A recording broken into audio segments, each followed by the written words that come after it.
Theory of Society, Part 3, Session 4. Today we will continue our consideration of protection being used as a basis for encouraging the home industry. We said last week to encourage an industry in the protective sense is to secure to those carrying it on larger profits than they could of themselves obtain. Only so far and so long as it does this can any protection encourage an industry. Protection is often used for infant industry. But what is found is that wherever protection has once begun, the imposition of duties never stop until every home industry of any political strength gets the same encouragement. We will now examine the arguments presented for the providing of protection for both infant industries and mature industries. All experience has shown that protection, once begun, leads to the situation where only the strong, not the weak, the unscrupulous, not the deserving, succeed. Infant industries find it very difficult to obtain encouragement from government. What is found is that protection often often goes to industries that do not need it and is often likely to go to industries that need it to survive. This policy often diverts human and capital resources away from industries and endeavors that require no protection and are profitable. The ability of any industry to establish and sustain itself in a free field is the measure of its viability and utility, and the struggle for existence, which drive out unprofitable enterprises, is the best means of determining which industries are needed and which are not. Enterprises that are perfectly able to strive are likely to be stunted and demoralized by protection. A much better way to encourage industry is to offer rewards or bonuses conditional upon succeeding. Infant industries, in fact, grow up as population increases and capital accumulates, and, in the natural order of industry, are best developed in countries of dense population and accumulated wealth. Seeing this connection, it is easy to mistake for cause what is really effect, and to imagine that that manufacturing brings population and wealth. This is what Henry George has said about the natural development of enterprise in an economy. In new countries, the industries that yield the largest comparative returns are the primary or extractive industries, which obtain food and the raw materials of manufacture from nature. The reason for this is that in these primary industries, there are not required such costly tools and appliances, nor the cooperation of so many other industries, nor yet is production in large quantities so important. The people of new countries can therefore get the largest return for their labor by applying it to the primary or extractive industries and exchanging their products for those of the more elaborate, best be carried on where population is denser.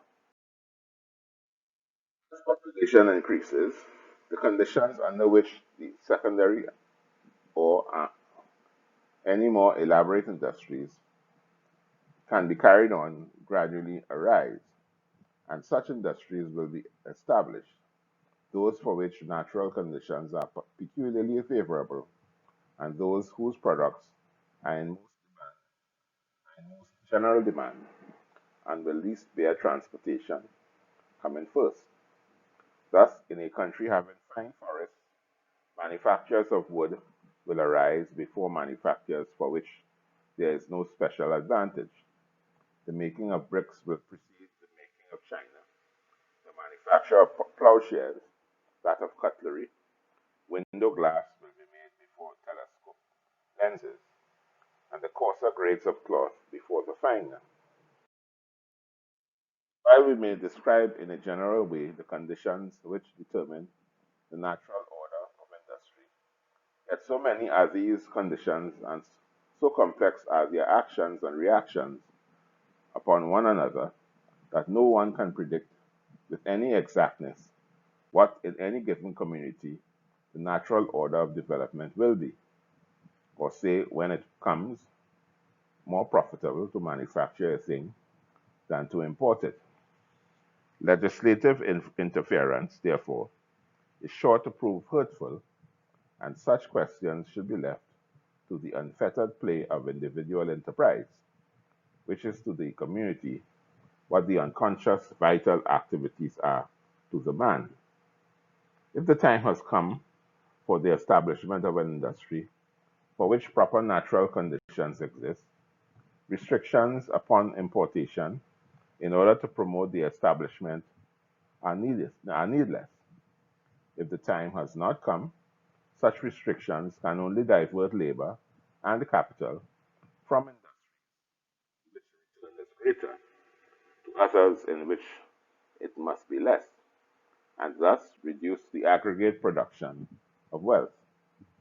Is taken from protection or free trade. It can be shown to be impossible for tariffs to encourage local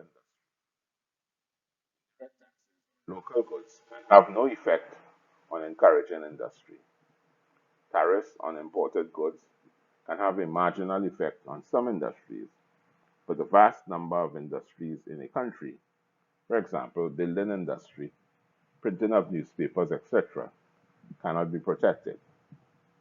Despite this, protection is never urged for the encouragement of an industry that alone can profit by tariffs.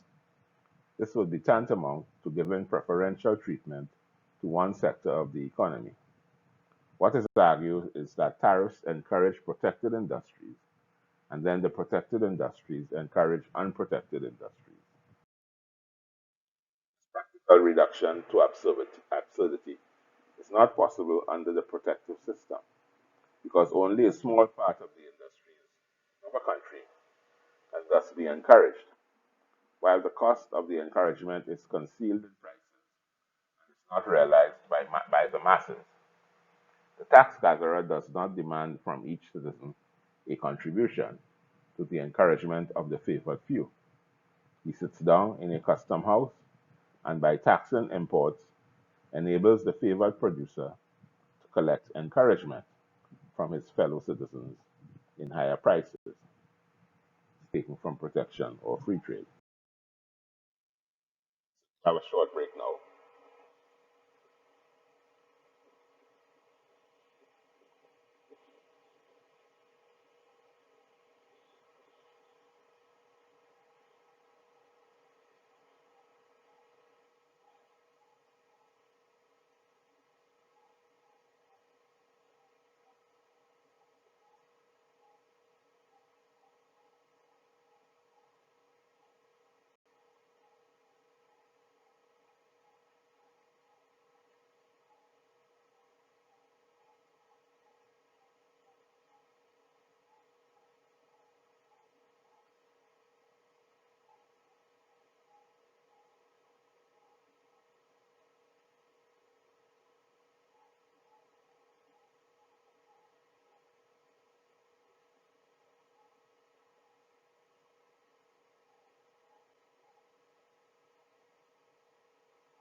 Protectionist thinking is that exports should exceed imports for the ideal situation. When exports exceed imports, this is considered a favorable balance of trade. When it is less than imports, it is unfavorable.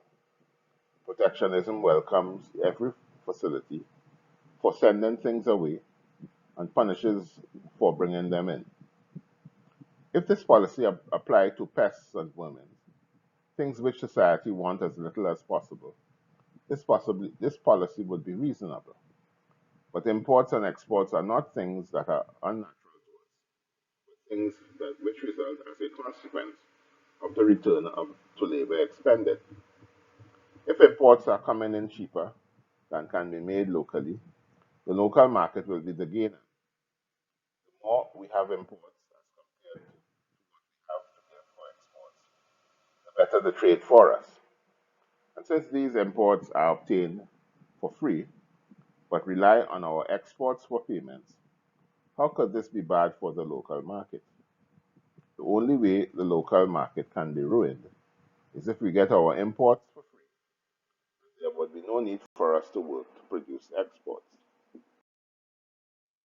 Imports and exports are correlative. Each is the cause and complement of the other. And to impose restriction on one will lessen the other. The mark of a profitable enterprise, however, is that the value of imports exceeds the value of exports. In a profitable international trade transaction, the value of imports will always exceed the value of exports that fund them. In a profitable trade voyage, the return cargo must exceed in value the cargo sent out. This happens in all countries that trade. Commodities are carried where they are relatively cheap to places where they are relatively dear, and their value is increased by the transportation, so that the cargo at the importing port has a far higher value than when leaving the port of exportation.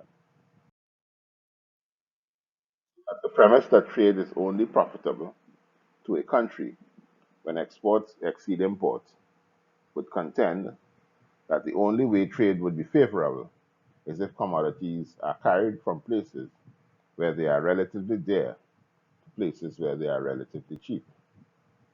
It must, however, be borne in mind that all exporting and importing are not the exchanging of products. This, however, is a fact which puts in still stronger light, if that be possible, the absurdity of the notion that an excess of exports over imports shows increasing wealth. When Rome was mistress of the world, Sicily, Spain, Africa, Egypt, and Britain exported to Italy far more than they imported from Italy.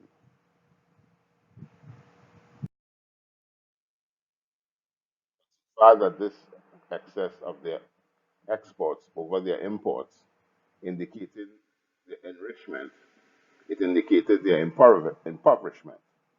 It meant that the wealth produced in the provinces was being drained to Rome in taxes and tribute and rent, for which no return was made. The tribute exacted by Germany from France in 1871 caused a large excess of French exports over imports. So in India, the home charges of an alien government and the remittances of alien officials secure a permanent excess of exports over imports. For many years, the exports from Ireland largely exceeded the imports into Ireland, owing to the rent drain of absentee landlords. The Irish landlords who lived abroad did not directly draw produce from their rent, nor yet did they draw money.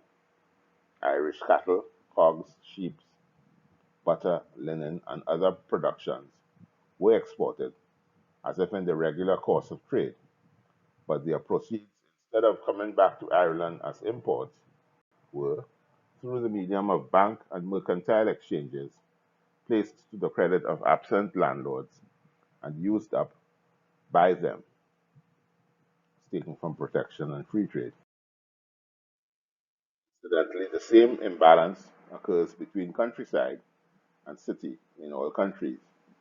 Exports from the countryside into the city, raw material, food, etc.,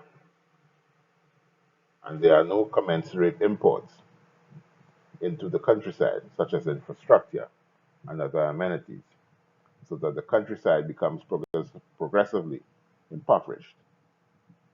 Everywhere that modern civilization extends, and with greatest rapidity where its influences are most strongly felt. Population and wealth are concentrated in huge towns, and an exhausting commerce flow from country to city. But this ominous tendency is not natural and arises from restrictions. It may be clearly traced to monopolies, of which the monopoly of material opportunities is the first and most important, taken from protection and free trade. Next week, we will continue our discussion on trade. Before we end, I would like again to let you attendees know that Unsustainable Development is an educational offering devoted to the dissemination of its cause to all of mankind and to those who have the English language as their official language in the first instance, and to all, eventually all over the world. To make this possible, and because we do not charge a fee for its dissemination, we rely wholeheartedly on monetary donations to meet the cost of achieving these goals. If you have found these sessions useful thus far and would like others to have access to them, we would gratefully accept your donations should you be inclined to offer them. You can send donations to our PayPal account at the email address notebroker2001@yahoo.com. Thank you for your kind gesture.